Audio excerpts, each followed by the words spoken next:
So, I'm sure you've all taken many journeys in your life, and you've all kind of thought about them. And when I ask you, what do you need for a journey, you'll probably answer me. Maybe you need to have mapped it out. Can't go anywhere without a GPS. Who needs to make sure that extra snacks are packed? Extra clothing? Protective gear even. Shoes? You all need and know that that's kind of what you need for a journey. Maybe even a plan. And if you're so type A, you may have even mapped out a whole schedule of things and places you want to do and visit on your trip. The problem is that Jacob really didn't have that option. If we think about his journey, he was running away. And even though he was told by his mom, go ahead, you're going to go and find somebody, well, that wasn't exactly a guarantee. Go, you're going to get married? Bye?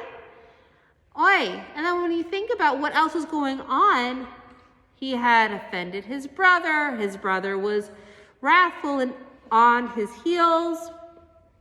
He felt pain, perhaps from manipulating his father. I would imagine that he definitely had some shame, maybe even guilt around that one. And he had to follow his mother's instructions, that he was going and know that it would be successful.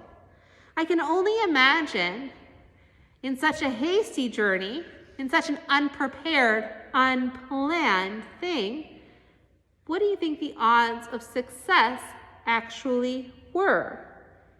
I think they were fairly low, knowing that he was running away to something that he'd never been to, from the only home he'd ever known, and that life hadn't been quite so easy, nor his decisions quite so wonderful.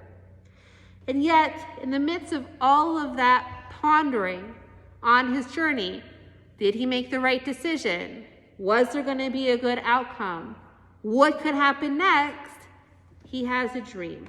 And not just any dream, an insightful dream. One that inspires him, and to the point that when he wakes up, he says, indeed, God was present in this place, and I did not know it. So what was the nature of Jacob's realization? What happened to him on this unplanned journey? What did he experience? Well, when we look in our Midrash, we find a story that Jacob saw the angels ascending and descending, and that particular part of the dream provided a tremendous amount of anxiety. And he was unsure. And in the Midrash, the story from the Middle Ages, it goes, God assured Jacob, don't be afraid, for if you ascend, if you go up, you will never descend, hinting that as we live in various points of our life, there are moments when we go into the land of Israel, just like you come to up on the Bima, you make an aliyah. The issue is that there are people who go and make aliyah only to find after a short time that their aliyah to Israel, their ascent to Israel, didn't quite go as planned, and for them, they find themselves having to descend and return home.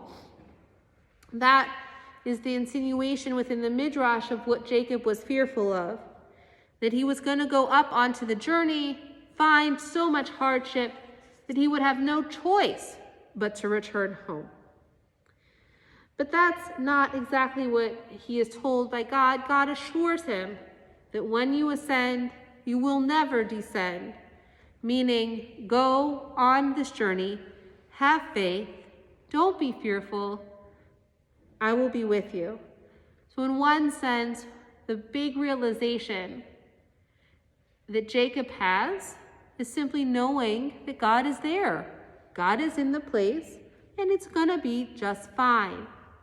The other, I think, second and equally powerful realization that Jacob has was that he's no longer young.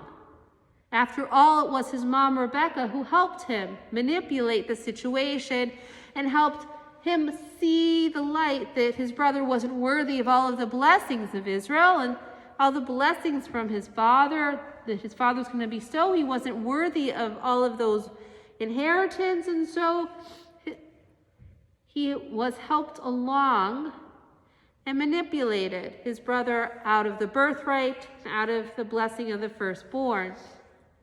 But all of a sudden, what we find is that Jacob, he's not young anymore. He can no longer rely on his youth or his ignorance to simply say, I didn't know, I didn't understand, and I went along with those decisions. He's becoming an adult, and as an adult, must deal with the consequences of his actions. He can no longer just dish out whatever he chooses.